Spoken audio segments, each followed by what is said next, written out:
Saudaraku seiman, pendapatan haram akan merusak hati Anda, mendatangkan penyakit kronis, merusak rumah tangga, melahirkan generasi dari sperma Anda karena sumber haram yang akan menyusahkan Anda nanti. Berapa banyak orang kaya, rumahnya mewah, mobilnya mewah, kaya raya, semuanya yang bisa dipuji oleh manusia, tapi sumber haram. Ternyata lahir anak yang akhirnya jadi pembunuh bagi dia di saat anak itu sudah dewasa dan menyusahkannya.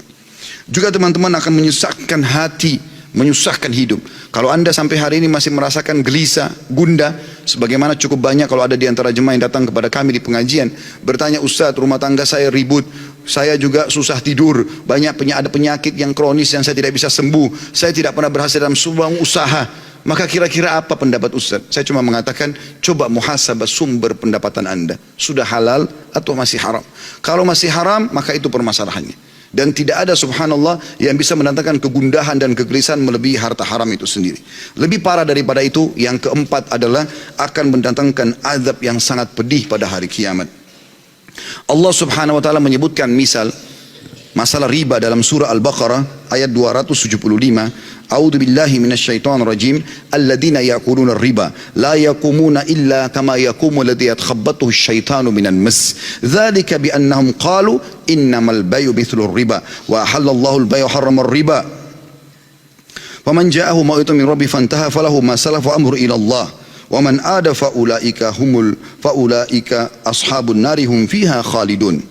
Orang-orang yang terus saja memakan riba, maka engkau akan temukan kalau setelah sampai kepada dia argumentasi ini nggak boleh, haram, tapi dia tidak mau dengar, mereka tidak dapat berdiri melainkan seperti berdirinya orang yang kemasukan syaitan lantaran tekanan penyakit gila. Kata sebagian ulama, stres yang sangat tinggi membuat akhirnya karena terlilit utang dan banyaknya bunga bank atau bunga riba membuat akhirnya mereka seperti orang gila. Keadaan mereka yang demikian itu karena mereka coba terus berpendapat mengatakan jual beli sama saja dengan riba, sedangkan Allah menghalalkan jual beli dan Allah mengharamkan riba. Orang-orang yang telah sampai kepadanya larangan dari Rabbnya lalu langsung berhenti dari mengambil riba, maka baginya apa yang telah diambilnya terdahulu. Artinya dia pernah cicil rumah, cicil mobil dan dari uang haram atau dari transaksi riba, dia belum tahu hukum jadi halal. Tapi kalau sudah tahu hukum tidak bisa. Lalu Allah mengatakan dan urusannya terserah kepada Allah. Orang yang mengulangi mengambil riba setelah jelas padanya argumentasi, maka Allah mengatakan mereka adalah penghuni neraka dan mereka akan kekal di dalamnya.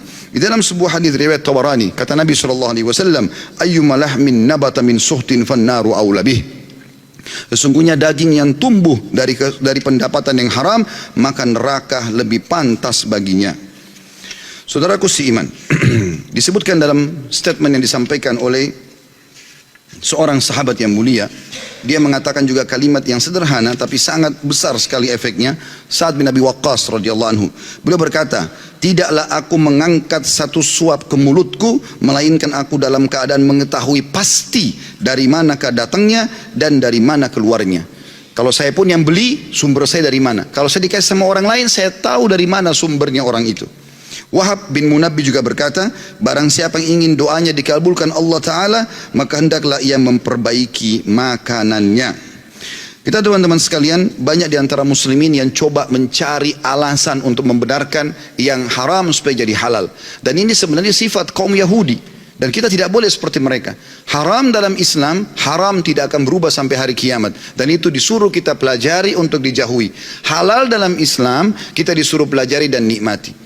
Nabi SAW mengatakan dalam hadis tentang sifat orang Yahudi dalam hadis Bukhari, qatalallahu al-yahud lamma harramallahu alaihim syuhumaha jamaluhu thumma ba'uhu fa'aqaluha.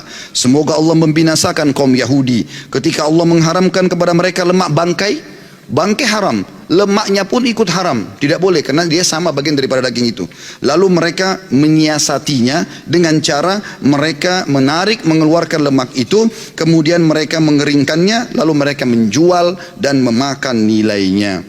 Saudaraku seiman, perbuatan-perbuatan seperti ini karena mereka lupa kalau Allah Subhanahu wa taala Maha mengetahui, Allah Maha melihat, dan Allah itu teman-teman selain daripada Dia adalah Ghafurur Rahim, Maha Pengampun dan Maha Penyayang, jangan cuma berpegang pada satu ayat itu, tapi Allah juga Syadidul Iqab, amat berat siksaannya. Kita renungi sama-sama sebagai penutup, dan akan saya tutup dengan kisah yang sederhana nanti, adalah firman Allah Subhanahu wa taala dalam surah Al-Baqarah ayat 281.